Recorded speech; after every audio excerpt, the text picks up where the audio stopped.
ព្រះគម្ពីរខរិនថូសខ្សែទី1ចំពុក3ឯខ្ញុំបងប្អូនអើយខ្ញុំពុំអាចនិយាយនឹងអ្នករាល់គ្នាដូចនឹងមនុស្សខាងឯវិញ្ញាណបានទេត្រូវតែនិយាយដូចនឹងមនុស្សខាងឯសាច់ឈាមវិញគឺដូចជានិយាយនឹងកូនខ្ចីក្នុងព្រះគ្រីស្ទខ្ញុំបានឲ្យទឹកដោះមកអ្នករាល់គ្នាផឹកមិនបានឲ្យសាច់បរិភោគទេ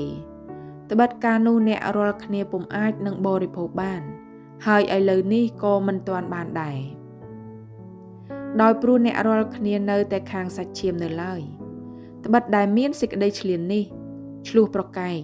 និងបាក់បែកគ្នាក្នុងពួកអ្នករាល់គ្នានោះតើមិននៅខាងសាច់ឈាមដែលដើរតាមបែបមនុស្សលោកទេឬអី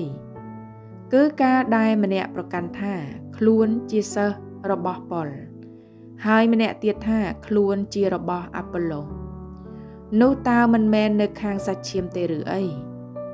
ដូច្នេះតើប៉ុលជាអ្វីឬអាប៉ូឡូជាអ្វី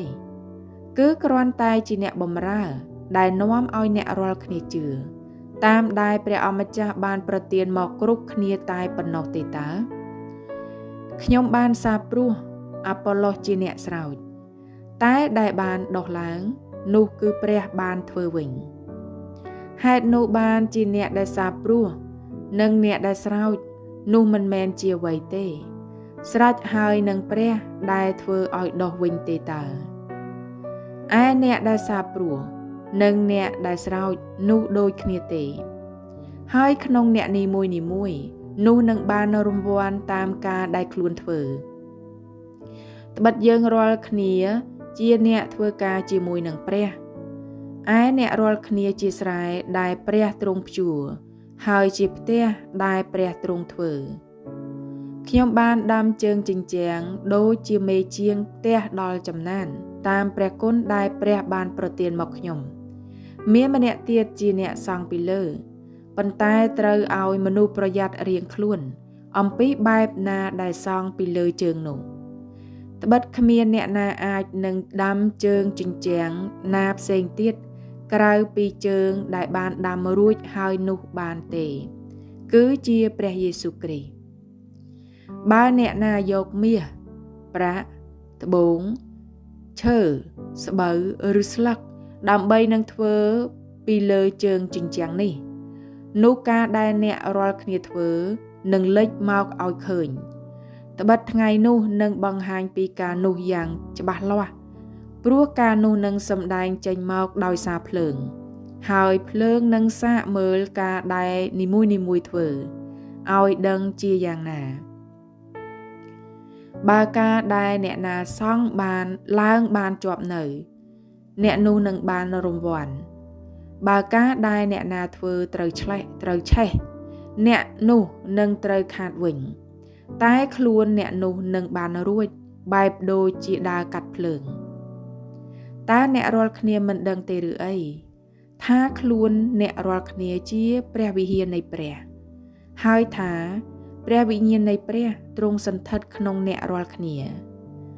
បើអ្នកណាបង្ខូចព្រះវិហារនៃព្រះនោះព្រះនឹងធ្វើឲ្យអ្នកនោះត្រូវខូចដែរ